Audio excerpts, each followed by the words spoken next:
This video will help you understand how portability works relative to estate planning. If you don't know who I am, my name's Chris Dime. I'm a certified financial planner out of Edmonds, Washington, and I specialize in working with folks to and through retirement. As it relates to estate taxes, there's essentially two tiers of estate taxes that you should be aware of. Number one are federal level estate taxes, and then number two are state level estate taxes if your state has a state level estate tax. And if you want to ensure that more of your total wealth goes to the people and causes and organizations you care about, assuming the IRS isn't one of those organizations, it's probably going to behoove you to be aware of how portability works in helping you minimize the impact of estate taxes. So in today's video, we'll break down one of the common mechanisms that you can use on the federal and or state level as it pertains to estate taxes called portability. So let's jump in. So a quick refresher on how estate taxes work. From a high level, if you're married, your estate is divided roughly into two if you've titled things appropriately,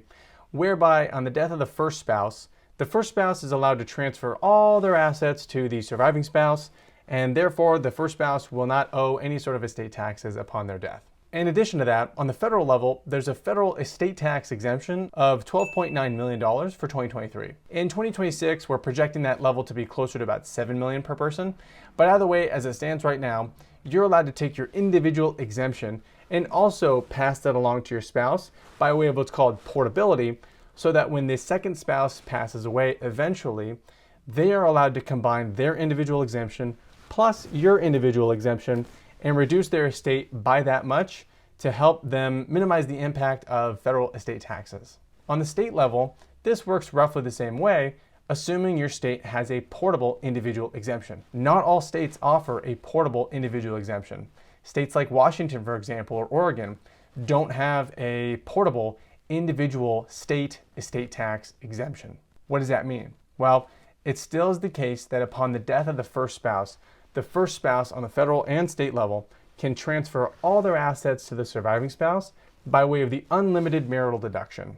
That doesn't change regardless of federal or state level planning. However, if a state like Washington or Oregon, which have non-portable individual estate tax exemptions, then you're going to want to do some planning ahead of time to ensure you maximize your individual exemption after you die.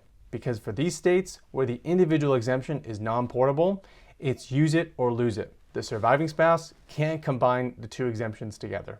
I'll link below so that you can identify whether or not your state has a state level estate tax. But let's take Oregon, for example, which is a non-portable state that also has a state level estate tax. Oregon's is pretty rough at $1 million per person as a maximum exemption. What does that mean?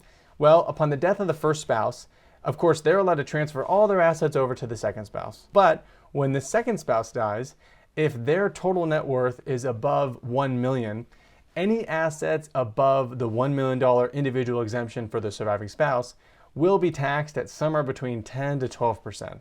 So Oregon is a pretty rough state to die in. Maybe that's why there's a lot of young people there. On the other hand, if you look at a state like Hawaii, that not only has a much higher individual estate tax exemption of 5.5 million, but that 5.5 million is portable, meaning upon the death of the first spouse, they're allowed to, again, gift all their assets, but then also gift over their exemption so that the surviving spouse, as opposed to having a $5.5 million exemption when they die, actually has an $11 million exemption when they die. All that just helps reduce the impact of state level estate taxes. But let's say you live in a state that has a non-portable estate tax exemption. That's going to foster some additional, more advanced planning because the individual exemption is use it or lose it, meaning if I don't use my Washington state $2.2 million state level estate tax exemption, I can't give it away. So I'm going to want to do some additional planning, such as maybe using a bypass trust or something similar to help me maximize the use of my individual exemption,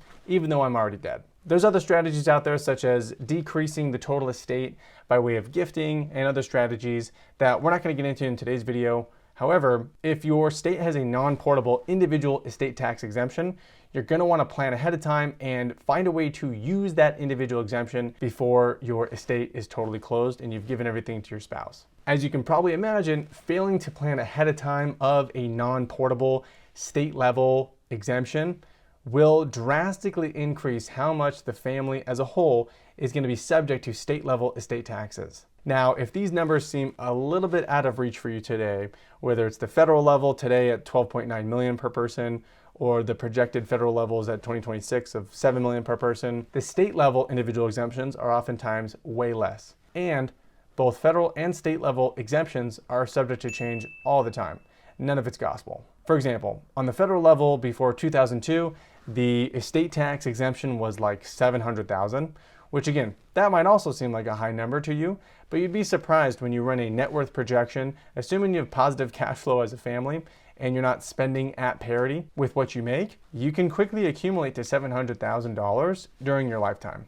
Because as opposed to retirement planning, which we're all a little bit familiar with, it's not so much ending the projection at 60 and thinking, how much do I have? You've got another 40 years to go before your estate probably will accumulate all the assets it's going to. From a calls to action standpoint, I'd first find out if your state has a state level exemption. The second thing I'd find out is if that state individual exemption is portable or not portable. And regardless if it's portable or not portable, you're gonna wanna run a projection of your net worth to identify if you are at all on track to get close to these exemption levels. If you are, then I'd highly encourage you to speak to your financial planner and your estate planning attorney to come up with a strategy of a method to minimize the impact of these estate taxes on your family's wealth. So hopefully that was helpful in clarifying how portability works. If you have further questions, drop them in the comments below or get in touch on the website. We'll get you squared away. Have an awesome rest of your week. We'll talk to you later. Bye.